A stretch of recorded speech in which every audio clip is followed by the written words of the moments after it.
Jadi kali ini kami akan membahas tentang The Strategy Customer Podcast. Tempat kita mengobrol santai tapi tetap kritis tentang fenomena konsumen yang ada di sekitar kita.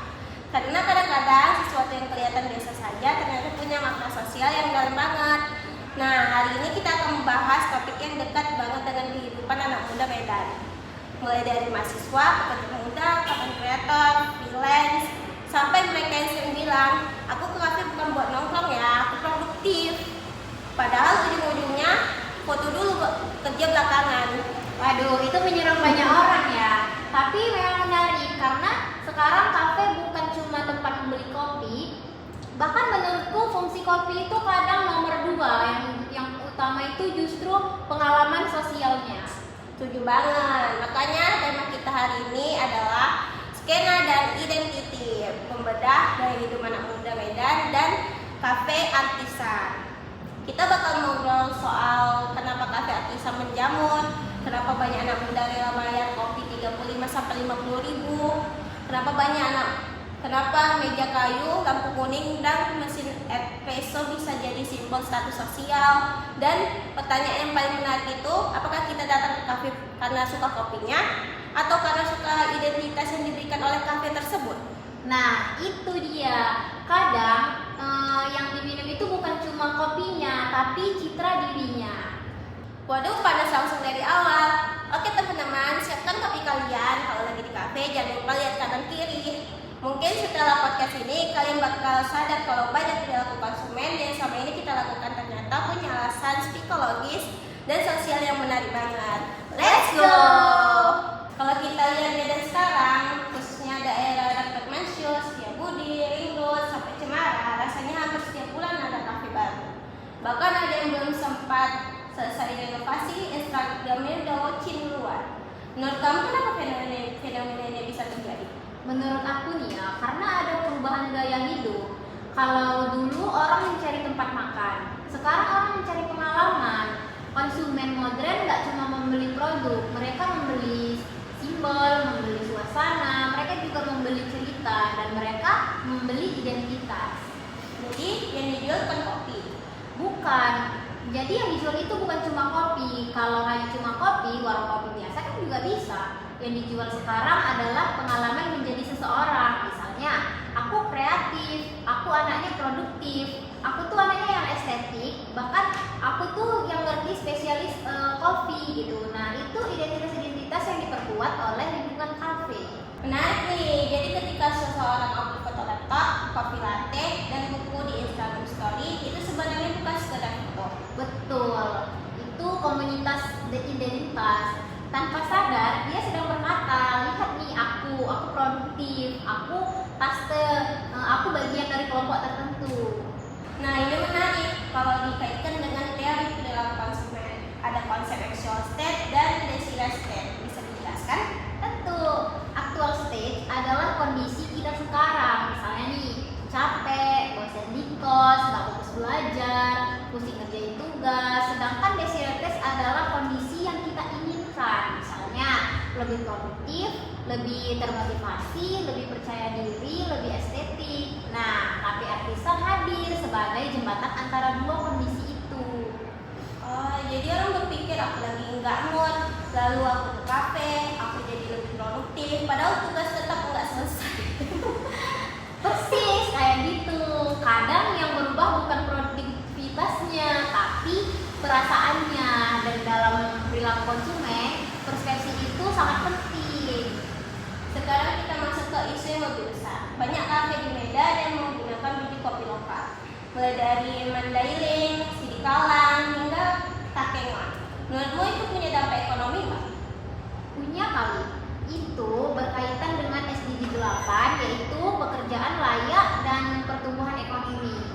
Karena ketika anak muda memilih kopi lokal, uang yang mereka keluarkan berputar di ekosistem lokal. Petani mendapatkan pasar, roastery berkembang, barista mendapatkan pekerjaan, UMKM hidup, dan ekonomi daerah bergerak.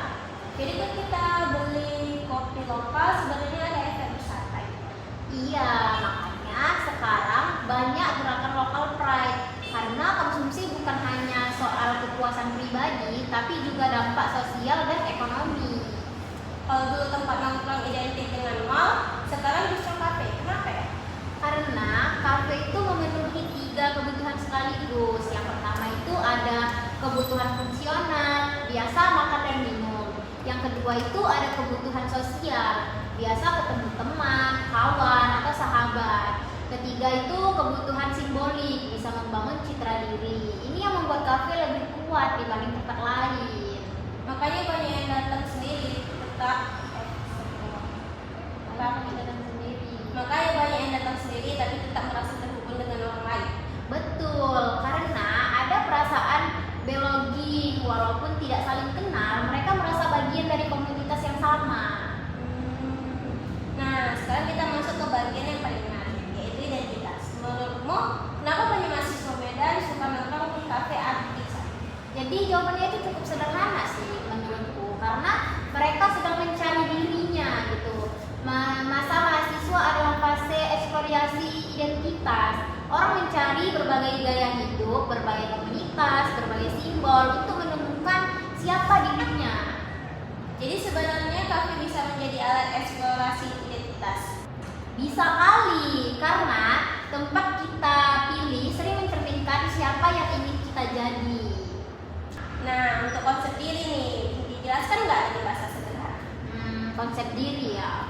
Konsep diri itu cara seseorang melihat dirinya sendiri. Ada beberapa bentuk sih, misalnya kayak actual self, ideal self, social self, atau ideal social self. Wow, ini banget. Coba jelaskan. Oke, jadi kayak actual self itu adalah diri kita yang sekarang. Misalnya mahasiswa biasa. Kalau ideal self adalah diri yang ingin kita capai ke depannya. Misalnya itu kita tuh ke depannya mau jadi apa? Kayak perusahaan sukses gitu. Contohnya kayak konten kreator terkenal atau profesional muda yang keren.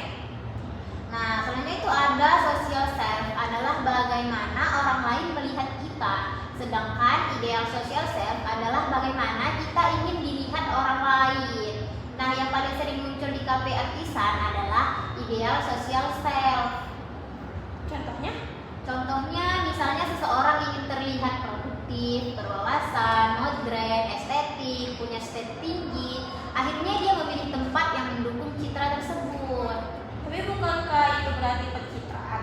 Belum tentu, karena manusia memang makhluk sosial. Kita semua ingin diterima, kita semua ingin dihargai. Yang jadi masalahnya adalah ketika identitas lebih penting daripada kebutuhan. Nah, ini menarik karena kadang ada mahasiswa yang uang makannya itu pas-pasan kan. Tapi setiap minggu bisa 3 kali ke kafe. Betul. Dan di situ perilaku konsumen mulai bergeser, bukan lagi memenuhi kebutuhan, tapi memenuhi simbol.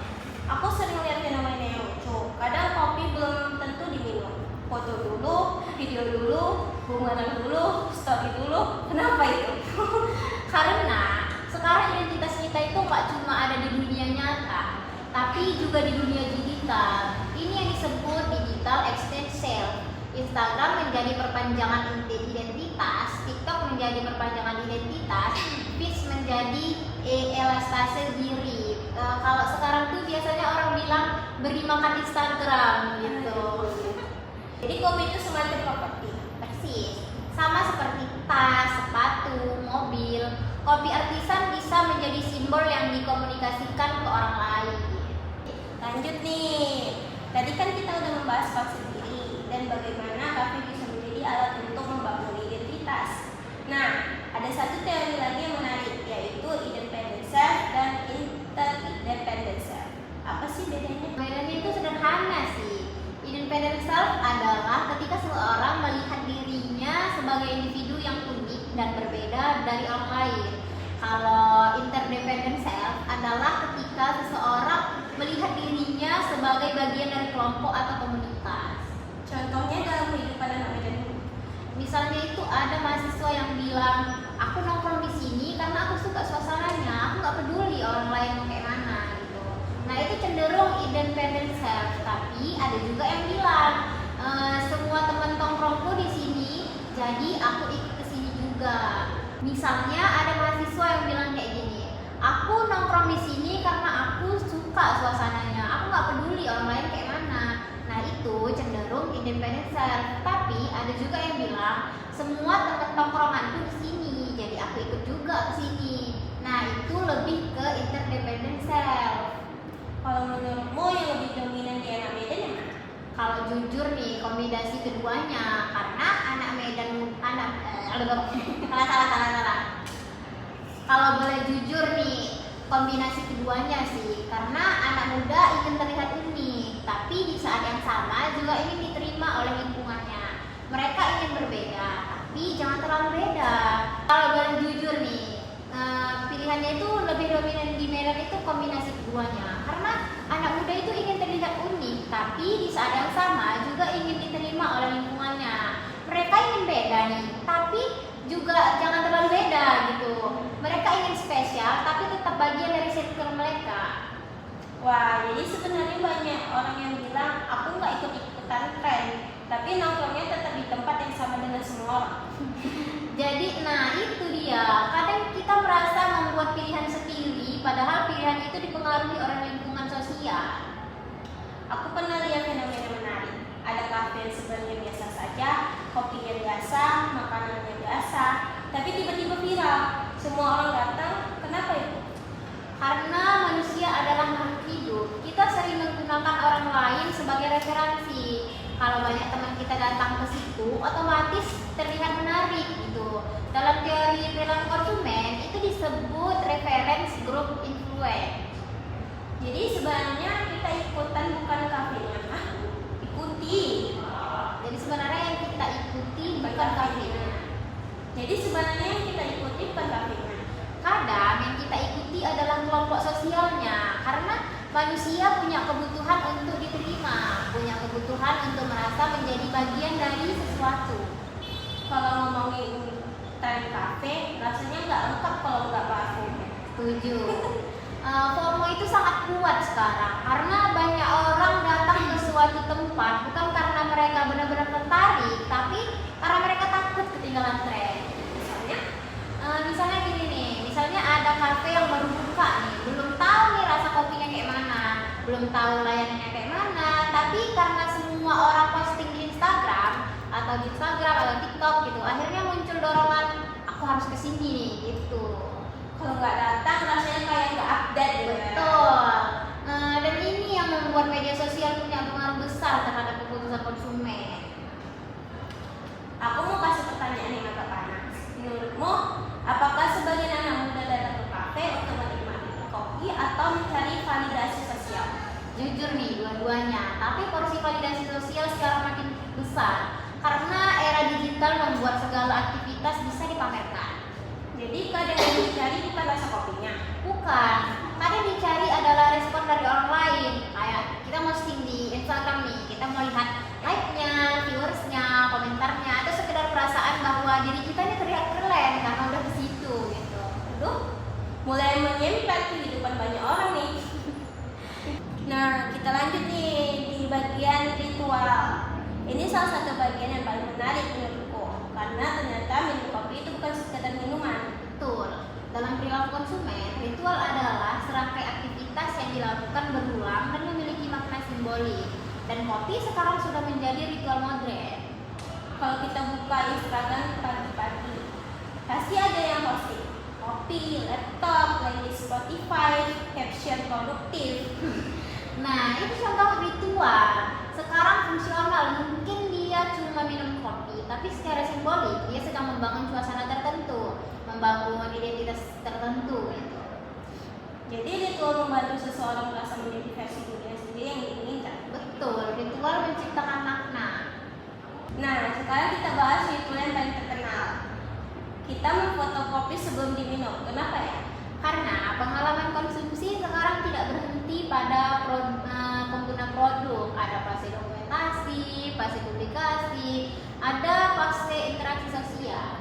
Jadi urutannya sekarang pesen kopi, foto, story, upload, baru diminum. Kurang lebih gitu sih. Dan menariknya ritual itu sudah menjadi budaya nih bagi anak generasi di Medan. Dalam teori virtual ada istilah artefak. Apa itu? Artefak itu adalah benda yang memiliki makna simbolik dalam ritual. Contohnya dalam budaya kopi kayak gelas kopi, mesin espresso, laptop, buku, kamera, interior yang estetik. Semua itu bukan sekedar benda, mereka membantu membangun identitas. Makanya banyak kafe yang desainnya interior luar biasa. Karena interior sekarang bagian dari produk, bukan sekedar dekorasi. Nah, sekarang kita masuk ke bagian yang agak sensitif, yaitu kelas sosial. Menurutmu, apakah kopi bisa menjadi simbol status sosial? Jawabannya iya, karena walaupun tidak selalu, karena banyak produk yang digunakan menjadi sebagian petanda status dan kopi termasuk salah satunya. Misalnya seseorang bilang, aku cuma minum specialty coffee. Apa maknanya? Kadang itu menunjukkan pengetahuan, kadang juga menunjukkan selera, kadang juga menunjukkan status. Karena specialty coffee sering disosialisasikan dengan kualitas premium. Jadi kopi bisa menjadi bahasa sosial. Betul, tanpa sadar kita mengirim sinyal kepada orang lain. Sekarang ada tren yang menarik. Quit Luxury. luxury. Quick luxury.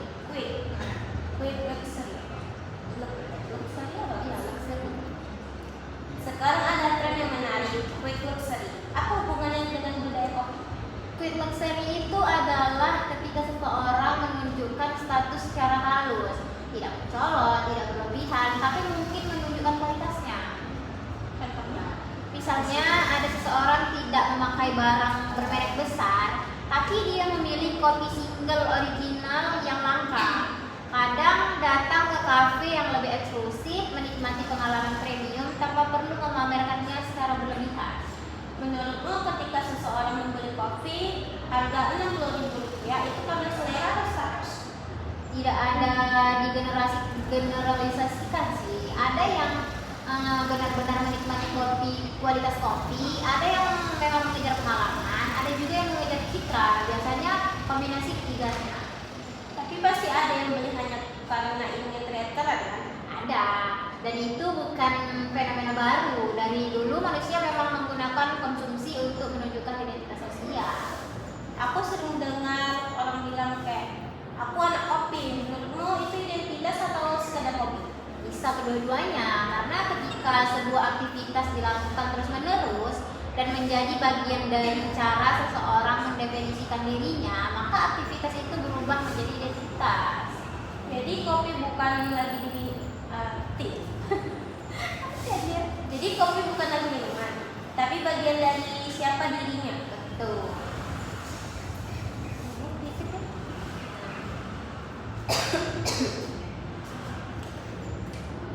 Nah, sekarang kita masuk ke bagian yang lebih teknis. Apakah budaya nongkrong di kafe bisa menjadi konsumsi yang berlebihan? Bisa, kalau seseorang menghasilkan uang dari luar kemampuan ekonominya hanya demi citra sosial, maka itu jadi masalah. Karena keputusan komunikasi tidak lagi rasional, melainkan didorong tekanan sosial. Dan ini berkaitan dengan SDG 12 ya?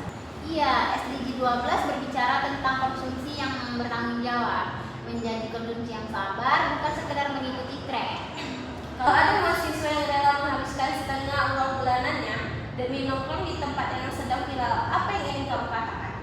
Nikmati hidup tuh boleh, mendukung UMKM juga boleh, nongkrong tentu boleh. Tapi jangan sampai identitas kita yang kita bangun lebih mahal daripada kemampuan kita, karena gaya hidup seharusnya menjadi ekspresi diri, bukan tekanan sosial. Wah, semakin dalam ternyata. Awalnya kita cuma ngomongin kopi, sekarang kita ngomongin identitas, status sosial, ritual, bahkan tekanan sosial. Karena perilaku konsumen memang serumit itu sih. Kadang yang kita beli bukan produknya, tapi makna di balik produk tersebut. Oke teman-teman, setelah tadi kita membahas tentang identitas, ritual, status sosial, sekarang kita masuk ke bagian paling penting dalam podcast ini, yaitu data. Karena kalau cuma opini, semua orang bisa berpendapat. Tapi sebagai consumer behavior strategis, kita harus melihat fakta di lapangan. Betul, dan sesuai podcast ini ya, kita akan menggunakan pendekatan EIO atau activity, interest, dan opini. untuk memahami perilaku mahasiswa Medan terhadap kafe artisan dan UMKM lokal. Dari hasil mini riset yang kita lakukan pada mahasiswa Medan, aktivitas apa yang paling sering dilakukan di kafe? Menariknya, hasil survei menunjukkan bahwa mayoritas mahasiswa datang ke kafe bukan hanya untuk makan atau minum. Aktivitas terbesarnya justru mengerjakan tugas, meeting organisasi, nongkrong dengan teman, kerja di kafe gitu, atau membuat konten media sosial. Jadi fungsi kafe sudah berubah ya? Sangat berubah sih sekarang. Kalau dulu kafe kan tempat konsumsi ya, sekarang menjadi ruang aktivitas. Bahkan banyak mahasiswa menganggap kafe sebagai kantor kedua atau rumah kedua. Menurutmu kenapa banyak mahasiswa lebih memilih mengerjakan tugas di kafe daripada di rumah atau di kos? Ada beberapa alasan sih. Yang pertama karena suasana, mungkin fasilitas, bahkan motivasi sosial. Motivasi sosial? Iya, ketika kita melihat orang lain bekerja atau belajar secara psikologis, kita terdorong untuk ikut produktif. Walaupun kadang kenyataannya 1 jam kerja, 3 jam ngobrol. Wah, ini banyak yang tersindir. Kalau dari sisi Nina, apa yang paling dicari mahasiswa ketika memilih kafe? Menarik nih, karena ternyata rasa kopi bukan faktor nomor 1. Justru yang paling sering disebut adalah suasana nyaman, interior estetik, wifi cepat, stok kontaknya banyak, dan yang paling utama tempat fotonya bagus. Berarti ambisi mengalahkan produk? Dalam banyak kasus, iya sih, karena konsumen modern membeli pengalaman. Aku sering lihat orang memilih kafe karena desainnya, padahal belum pernah mencoba makanannya. Karena sekarang interior adalah bagian dari produk. Mejanya kayu, lampunya warm, tanaman hijau, jendela besar, semua itu menjadi nilai tambah yang mempengaruhi kebutuhan konsumen. Jadi sebenarnya yang dijual bukan kopi. Yang dijual adalah pengalaman. Kopi hanya salah satu elemen pengalaman tersebut. Nah, sekarang opini mahasiswa Medan tentang kafe artisan. Apa yang paling benar? Mayoritas responden memiliki opini bahwa kafe artisan membuat mereka lebih nyaman untuk belajar atau bekerja. Namun ada juga pendapat menarik. Sebagian responden merasa budaya nongkrong di kafe mulai bergeser menjadi ajang menunjukkan gaya hidup. Wah, cukup kritis ya.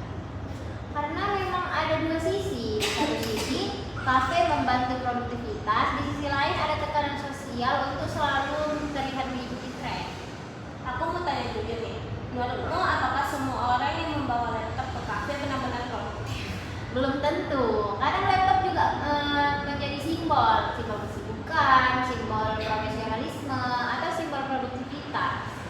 Jadi laptop bisa menjadi artefak status juga? Bisa, karena dalam budaya modern, benda yang kita gunakan seringkali menjadi bagian dari identitas sosial. Sekarang kita masuk ke materi fisik teori. Positioning. Sekarang kita masuk ke positioning, jangan materi. Sekarang kita masuk ke positioning. Positioning. Ini mejanya mau jatuh ya? Sekarang kita masuk ke positioning. Mengapa setiap kafe berusaha tampil berbeda? Karena mereka ingin melihat posisi yang unik di benak konsumen. Dalam pemasaran itu disebut positioning. Kalau semua kafe sama, konsumen tidak punya alasan untuk memilih. Karena mereka ingin melihat posisi unik di benak konsumen. Dalam pemasaran ini disebut positioning. Kalau semua kafe sama, konsumen tidak punya alasan untuk memilih. Misalnya nih, ada kafe yang menonjolkan tempat belajar yang paling nyaman, ada juga kopi yang premium, ada juga yang menonjolkan kayak spot tempat fotonya ini estetik gitu. Kadang ada juga yang komunitas kreatif. Masing-masing ini ingin menempatkan ruang tertentu dalam pikiran konsumen. Jadi sebenarnya mereka sedang berebutan perhatian ya? Betul, karena perhatian konsumen adalah aset yang sangat mahal. Nah, kalau perceptual map, coba jelaskan dengan cerita. Nah, perceptual map itu cara memetakan bagaimana konsumen melihat berbagai merek berdasarkan atribut tertentu. Sumbu horizontal harga, nah di sumbu vertikalnya estetika. Jadi kayak harga tinggi, estetikanya tinggi. Biasanya diisi oleh kafe premium. Targetnya mahasiswa kelas menengah atas dan profesional muda. Kalau yang harga rendah, estetika tinggi, ini yang paling diminati mahasiswa karena menawarkan pengalaman premium dengan harga terjangkau. Untuk yang harga rendah, estetika rendah, biasanya warung kopi tradisional masih memiliki pasar yang kuat karena harga murah dan komunitas loyal. Kalau di harga tinggi, estetika rendah, ini posisi yang paling bahaya karena konsumen merasa tidak mendapatkan nilai yang sesuai dengan Nah, untuk harga tinggi, estetika rendah, nah ini posisi yang sangat bahaya nih karena konsumen merasa tidak mendapatkan nilai yang sesuai dengan harga. Kalau kita petakan konsumennya siapa saja, paling tidak ada 4 kelompok utama. Yang pertama itu mahasiswa. Tentu ya mahasiswa itu mencari tempat belajar, harganya sensitif, terus menyukai promo. Yang kedua ada freelance, mereka mencari tempat kerja yang fleksibel, membutuhkan internet yang stabil. Lalu ada content creator. Nah, di sini mereka itu mencari visual yang menarik dan mementingkan estetika. Ada juga yang profesional, mereka itu mencari kenyamanan dan kualitas, terus lebih fokus pada pengalaman. Sekarang kita masuk ke pembahasan yang besar. Apa hubungannya kafe artisan dengan SDG 8? Hubungannya sangat kuat karena kafe artisan adalah bagian dari ekosistem UMKM. Ketika kafe berkembang, barista mendapatkan pekerjaan, petani kopi mendapatkan pasar, roastery berkembang, supplier lokal berkembang, desainer interior mendapatkan proyek. Semua itu menciptakan pertumbuhan ekonomi.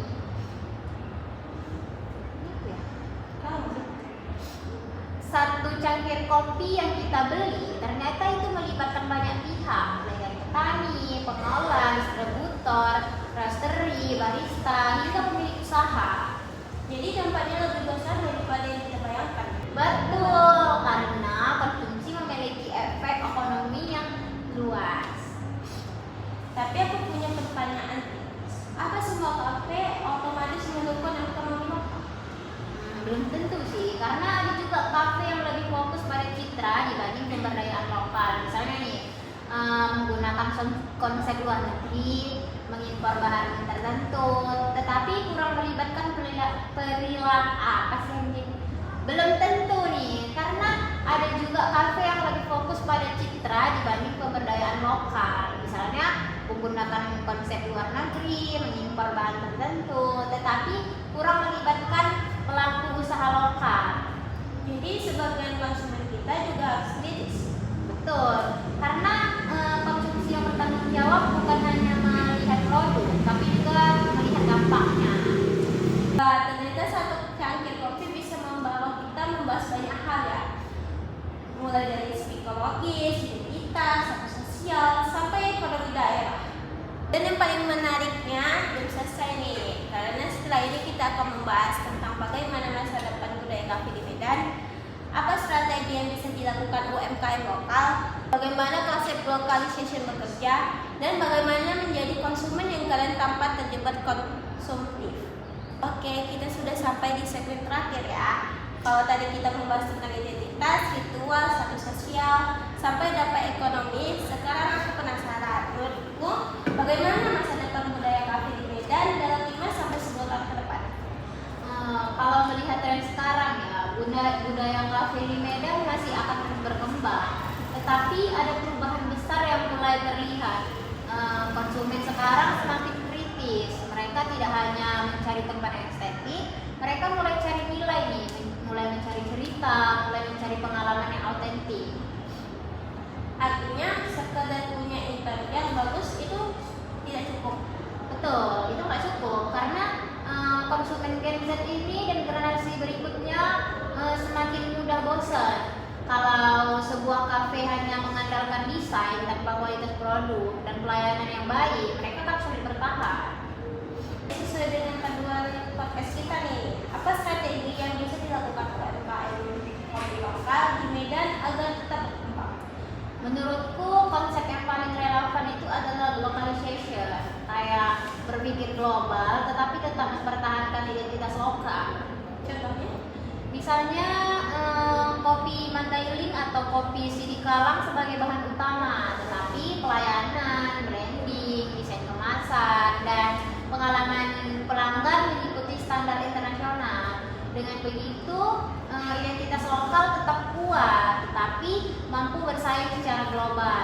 Banyak UMKM sering merasa harus meniru luar negeri agar terlihat keren, padahal justru kekuatan terbesar kita ada pada identitas lokal. Misalnya kan nih kayak kopi Mandailing, kopi Sidikalang, kuliner khas Medan, cerita budaya lokal. Hal-hal itu tuh tidak bisa dimiliki negara lain. Jadi lokal bukan kelemahan, justru keunggulan. Betul, karena keunikan adalah aset. Nah, sekarang kita masuk ke SDG 12. Menurut kamu, apa hubungan budaya kafe dengan konsumsi yang bertanggung jawab? Hubungannya sangat erat karena setiap keputusan konsumsi memiliki konsekuensi. Pertanyaannya bukan bisakah saya membeli ini, tapi pertanyaannya itu kayak apakah aku perlu membeli ini, apakah keputusan ini memberi manfaat, atau apakah aku mampu gitu. Kalau ada mahasiswa yang mendengarkan podcast ini, apa pesan? Nah, pesanku nih untuk mahasiswa yang nonton podcast ini, nikmati hidup, nongkrong, bersosialisasi, dukung UMKM lokal. Tetapi jangan sampai gaya hidup mengendalikan hidup kita, karena tujuan konsumsi adalah membantu kualitas hidup, bukan menciptakan tekanan baru. Aku suka fenomena yang muncul sekarang. Dulu orang berlomba-lomba menunjukkan apa yang mereka punya. Sekarang mereka banyak yang lebih fokus pada pengalaman. Dan menurutku nih, itu perkembangan yang positif karena nilai seseorang tidak ditentukan oleh kopi yang dia minum, tidak ditentukan oleh kafe yang dia kunjungi, tidak ditentukan oleh foto yang dia unggah, melainkan bagaimana dia menggunakan sumber dayanya secara bijak. Setelah mengobrol panjang hari ini, aku jadi punya pertanyaan terakhir. Ketika seseorang membeli secangkir kopi di kafe artisan, apa sebenarnya dia beli? Pertanyaan yang sangat menarik nih, karena jawabannya bukan hanya kopi. Dia membeli pengalaman, suasana, identitas, rasa memiliki, cerita, simbol. Dan terkadang dia membeli versi dirinya yang ingin ia tampilkan kepada dunia. Wah, dalam banget nih. Oke teman-teman, sebelum kita menutup podcast hari ini, mari kita simpulkan. Mulai dari actual state, positioning, perceptual map, konsep diri, ideal social self, digital extensive self, ritual konsumsi, kelas sosial, status simbol, globalization, SDG 8 dan SDG 12. Semua konsep tersebut membantu kita memahami bahwa perilaku konsumen jauh lebih kompleks daripada sekedar membeli produk. Dan kalau ada satu hal yang ingin aku sampaikan untuk teman-teman yang mendengarkan podcast. Dan kalau ada satu hal yang ingin aku tinggalkan untuk teman-teman yang melihat podcast ini, mungkin jangan hanya menjadi konsumen, jadilah konsumen yang sadar. Karena setiap uang yang kita keluarkan adalah suara kita. Kita bisa memilih mendukung UMKM lokal, kita bisa memilih konsumen yang bertanggung jawab, dan kita bisa memilih membangun identitas tanpa harus terjebak dalam tekanan sosial. Setuju banget, karena pada akhirnya kopi hanyalah kopi, tetapi makna yang kita berikan pada kopi itu yang membuatnya menjadi bagian dari budaya. Terima kasih pada teman-teman diskusi hari ini yang sudah memberikan banyak insight menarik dan kritis. Terima kasih juga. Semoga setelah ini teman-teman melihat kafe bukan hanya sebagai tempat nongkrong, tetapi juga sebagai rumah budaya, rumah ekonomi, dan ruang identitas yang menarik untuk dipahami. Dan untuk teman-teman yang sedang mendengarkan dari kos, kampus, kantor, atau mungkin di kafe favorit kalian, Coba lihat secangkir kopi di depan kalian. Mungkin hari ini kalian tidak hanya melihat minuman, tetapi juga melihat cerita, simbol, dan makna yang ada di baliknya. Ya, saya host mengucapkan terima kasih.